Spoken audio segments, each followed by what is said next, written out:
Hindi movie मानिया channel में आपका स्वागत है। आज हम जेम्स बॉन्ड फ्रेंचाइजी की second movie from Russia with love के बारे में बात करेंगे, जो कि ईयर 1963 में रिलीज हुई थी। ये जेम्स बॉन्ड फ्रेंचाइजी की सेकंड मूवी है और फर्स्ट पार्ट का एक्सप्लेनेशन वीडियो आई बटन और डिस्क्रिप्शन में भी है आपकी सुविधा के लिए। जेम्स बॉन्ड की पहली मूवी डॉक्टर नो में हमने देखा था कि डॉक्टर नो अमेरिका के स्पेस लॉन्च को रोकना चाहता था, लेकिन सही वक्त पर जेम्स बॉन्ड जमाइका पहुंचकर उसके मंसूबों पर पानी फेर देता है और स्पेस लॉन्च को बचा भी लेता है और साथ ही डॉक्टर नो को भी खत्म कर देता है। लेकिन डॉक्टर नो इंस्पेक्टर के लिए काम किया करता था, इसीलिए अब इंस्पेक्टर कैसे भी बॉन्ड से बदला लेना चाहता है। मूवी की शुरुआत होती है और हम जेम्स बॉन्ड को देखते हैं जो कि अंधेरे में कहीं जा रहा था और वहीं रेड ग्रैंड नाम का इंस्पेक्टर का एक असैसिन उसका पीछा कर रहा था। मौका मिलते ही वो बॉन्ड पर हमला कर देता है और उसे मार देता है। तभी उस गार्डन की सारी लाइट्स ऑन हो जाती हैं और हमें पता चलता है कि ये सब इंस्पेक्टर की ही एक ट्रेनिंग का पार्ट है, जहां उस आदमी ने बस जेम्स बॉन्ड का मास्क पहना हुआ था और ये लोग जेम्स बॉन्ड को मारने की ही ट्रेनिंग कर रहे थे। सीन अब सीधे वेनिस पर शिफ्ट होता है, जहां हम क्रॉन्स्टीन को देखते हैं जो कि इंस्पेक्टर का एक एक्सपर्ट प्लानर है। अब क्रॉन्स्टीन पहुंचता है इंस्पेक्टर के चीफ के पास। यहाँ अब रोजा क्लेब, जो कि पहले सोवियत काउंटर इंटेलिजेंस की मेंबर रह चुकी है, लेकिन अब गवर्नमेंट ने उसे जॉब से निकाल दिया है और इसीलिए वो इंस्पेक्टर के साथ जुड़ गई है। अब यहाँ क्रॉन्स्टीन अपनी प्लानिंग बताता है कि वो कैसे जेम्स बॉन्ड को मारेगा और इनकी प्लानिंग में बॉन्ड को मारने के साथ लेक्टर डिवाइस को हासिल करना भी है। अब यहाँ पता चलता है कि MI6 लेक्टर डिवाइस को हासिल करने की काफी टाइम से कोशिश कर रही है और वो लोग इसे पाने के लिए कुछ भी कर सकते हैं और इसीलिए वो बॉन्ड को लेक्टर डिवाइस का लालच देकर बुलाएंगे। लेक्टर डिवाइस इस्तांबुल में है और इस्तांबुल की ही सोवियत काउंसिल में एक लड़की काम करती है जिसका नाम है तातियाना रोमानोवा और इन्हें बस उसे झांसे में लेना है और फिर बॉन्ड से उससे मिलवाना है। जहां ये दोनों लेक्टर डिवाइस को जब चुरा लेंगे तो उसके बाद इन दोनों को जान से मार दिया जाएगा और साथ ही वो लोग रोमानोवा और बॉन्ड की वीडियो बनाकर पूरी दुनिया में उसे फैलाएंगे, जिससे बॉन्ड की भी काफी बदनामी होगी और साथ ही इसे ही बॉन्ड को मारने का कारण भी बताकर फैलाया जाएगा, जिससे MI6 की भी बहुत बदनामी होगी। लेकिन इस मिशन के लिए सबसे जरूरी है रोमानोवा और एक ट्रेंड और खतरनाक कातिल डोनाल्ड ग्रैंट। रोजा यहाँ बोलती है कि मैं इन दोनों को अपने साथ शामिल कर लूंगी। इसके बाद रोजा सबसे पहले पहुँचती है डोनाल्ड के पास और वो उसका टेस्ट भी करती है कि आखिर वो इस काम के लायक है या नहीं। जब वो सेटिस्फाइड होती है कि डोनाल्ड काफी ताकतवर है तो रोमानोवा के पास पहुँचती है। रोमानोवा से मिलकर रोजा कहती है कि वो अभी भी सोवियत काउंटर इंटेलिजेंस के लिए ही काम करती है और गवर्नमेंट ने रोमानोवा को चुना है एक बहुत ही स्पेशल टास्क के लिए और रोमानोवा को बॉन्ड के साथ मिलकर लेक्टर डिवाइस को चुराना है। रोमानोवा रोजा की सारी बातें मान जाती है क्योंकि उसे लगता है कि ये तो इंटेलिजेंस ऑफिस यानी गवर्नमेंट का काम है। रोजा रोमानोवा को पूरी प्लानिंग समझाती है, जिसमें रोमानोवा को MI6 को लेटर लिखना था कि उसने जैसे ही बॉन्ड को देखा उससे उसे पहली नजर का पहला प्यार हो गया और अब रोमानोवा बॉन्ड के लिए कुछ भी कर सकती है, जैसे कि उसे लेक्टर डिवाइस भी दिलवा सकती है, लेकिन उसके लिए बॉन्ड को रोमानोवा को इंग्लैंड लेकर जाना होगा। अब सीन लंदन में शिफ्ट होता है, जहां हम जेम्स बॉन्ड को देखते हैं जिसे कॉल आता है कि उसे मिस्टर M ने अभी बुलाया है। बॉन्ड मिस्टर M से मिलने जाता है, जहां मिस्टर M उसे पूरी कहानी सुनाते हैं और उसके लिए आए हुए लेटर के बारे में भी बताते हैं, जहां उस लड़की की मदद से MI6 को लेक्टर डिवाइस मिल सकती है, लेकिन उसके लिए बॉन्ड को इस्तांबुल जाना होगा और उस लड़की और लेक्टर डिवाइस को लेकर लंदन आना होगा और लड़की का नाम है तातियाना रोमानोवा। इस पूरी कहानी को सुनने के बाद बॉन्ड और मिस्टर M दोनों ही समझ जाते हैं कि ये सब झूठ है और कोई इन्हें फंसाने की कोशिश कर रहा है, पर इन्हें लेक्टर डिवाइस भी चाहिए और उससे बेहतर मौका इन्हें शायद फिर कभी ना मिले और इसीलिए M बॉन्ड को इस्तांबुल जाकर इस प्रॉब्लम को सॉल्व करने के लिए बोलता है।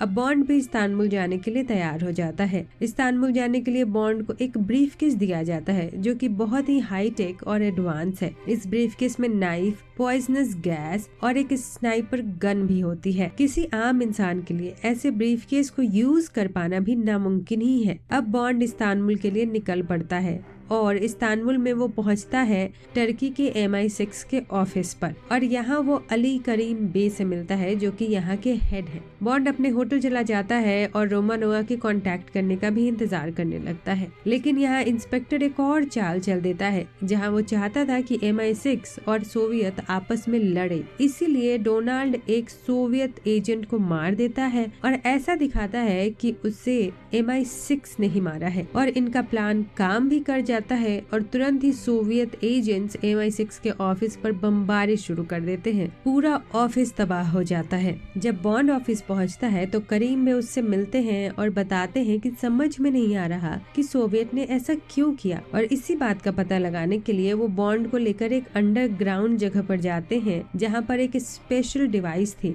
जिसकी मदद से ये लोग रशियन कॉन्सुलेट बिल्डिंग के अंदर तक देख सकते थे और अंदर देखने के बाद इन्हें पूरी प्लानिंग का पता चलता है कि रशियन इन्हें मारने की प्लानिंग कर रहे हैं क्योंकि MI6 ने इनके एक एजेंट को मारा है। इवन रशियंस ने एक नया एजेंट भी इस काम के लिए हायर किया है। अब दोनों यहाँ समझ जाते हैं कि इनको कोई लड़वाने की साजिश कर रहा है क्योंकि इन्होंने तो किसी को भी नहीं मारा, लेकिन अब रशियन एजेंट इन्हें मारने के लिए आ रहा है, इसीलिए इन्हें सबसे पहले अपने आप को सेफ करना होगा और किसी सेफ लोकेशन पर भी जाना होगा। इसीलिए अपनी सेफ्टी के लिए ये लोग आदिवासियों के कबीले में जाकर छिपते हैं जहाँ लास्टली रशियन एजेंट वहाँ आ भी जाते हैं और वो अपने साथ पूरी ग्रुप को लेकर आए थे जहां अब हर तरफ लड़ाई होने लगती है। सब एक दूसरे को मारने में लगे हुए थे पर इन सब फाइटिंग के बीच करीम को गोली लग जाती है और तब तक रशियन एजेंट भी अपने सारे आदमियों के साथ वहां से भाग जाता है। अब बॉन्ड और करीम डिसाइड करते हैं कि वो लोग पहले रशियन एजेंट को मारेंगे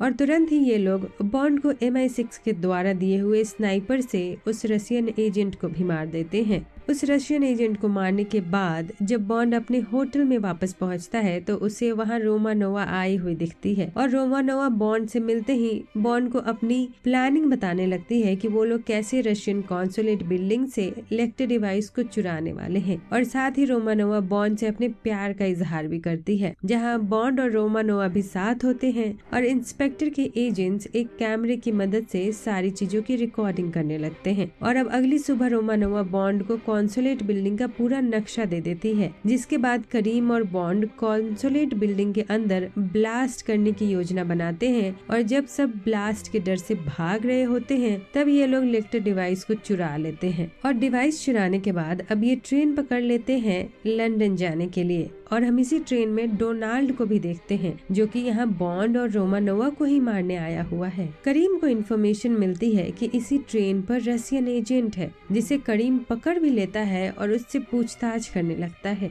इधर बॉन्ड रोमानोवा के पास पहुंचता है क्योंकि उसे रोमानोवा पर भी शक है और वो सारी बातें उससे निकलवाना चाहता है। तब बॉन्ड को इन्फॉर्मेशन मिलती है कि करीम और रशियन एजेंट को भी किसी ने मार दिया है और करीम की मौत से बॉन्ड बहुत ही गुस्सा हो जाता है और उसे लगता है कि ये सब रोमानोवा ही करवा रही है। वो रोमानोवा से बहुत पूछने की कोशिश करता है पर बॉन्ड को ये नहीं पता था कि इसी ट्रेन पर तो डोनाल्ड भी है। तभी ट्रेन अगले स्टेशन पर रुकती है जहाँ बॉन्ड करीम के बेटे से मिलता है। करीम को उसके पिता के बारे में बताया जाता है। बॉन्ड यहाँ करीम के बेटे को बोलता है कि मुझे बैकअप की जरूरत है, MI6 से कहो कि अगले स्टेशन पर वो एजेंट नैश को भेजे। और ये सारी बातें वहाँ डोनाल्ड छिपकर सुन भी रहा था, इसीलिए वो अगले स्टेशन पर उतरता है और एजेंट नैश को मारने के बाद खुद ही एजेंट नैश का भेष बनाकर बॉन्ड से मिलता है और बॉन्ड को यकीन भी हो जाता है कि यही नैश है। लेकिन जब सब साथ में डिनर कर रहे होते हैं तब डोनाल्ड रेड वाइन का ऑर्डर करता है और इस बात को सुनते ही बॉन्ड को उस पर शक हो जाता है क्योंकि एजेंट नाश ऐसा खाना नहीं खाता था। डिनर टेबल पर ही डोनाल्ड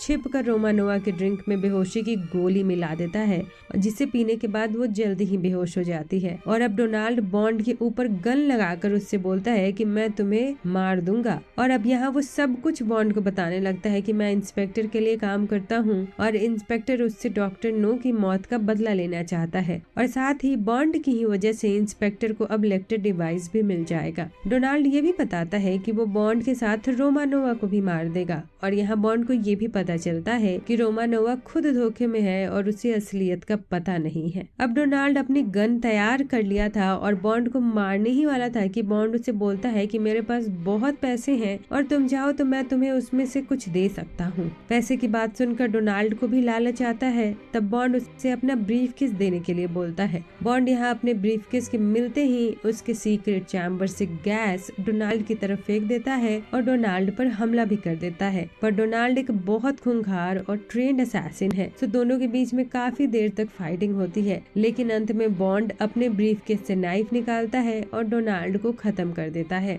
मरने से पहले डोनाल्ड ने ये भी बताया था कि किस जगह पर इंस्पेक्टर के आदमी बॉन्ड का इंतजार कर रहे हैं। सो बॉन्ड रोमानोवा के साथ उसी जगह पर पहुंच जाता है और उन्हें भी मारने के बाद उन्हीं का ट्रक लेकर वहां से चला जाता है। इधर इंस्पेक्टर को पता चल जाता है कि डोनाल्ड को ट्रेन में मरा हुआ पाया गया है। सो इंस्पेक्टर अब बहुत गुस्सा होता है और इसीलिए क्रॉन्स्टीन को भी मरवा देता है और सबको ऑर्डर देता है कि बॉन्ड को जल्दी से जल्दी मार डालो। इसीलिए इंस्पेक्टर के लोग एक हेलीकॉप्टर से बॉन्ड जिस ट्रक में जा रहा था उस पर बॉम्ब फेंकने लगते हैं और ट्रक को बर्बाद भी कर देते हैं। इसीलिए बॉन्ड एक पत्थर के पीछे जाकर छिप जाता है और अपने स्नाइपर गन की मदद से हेलीकॉप्टर के पायलट को मार देता है और हेलीकॉप्टर को भी ब्लास्ट करवा देता है। इसके बाद बॉन्ड एक बोट पर जाता है और रोमानोवा के साथ वहाँ से भागने लगता है, लेकिन इंस्पेक्टर के लोग यहाँ भी उसका पीछा नहीं छोड़ते। पर बॉन्ड यहाँ भी अपनी चालाकी से इनसे पीछा छुड़ा लेता है और इंस्पेक्टर के सारे बोट्स को भी बर्बाद कर देता है।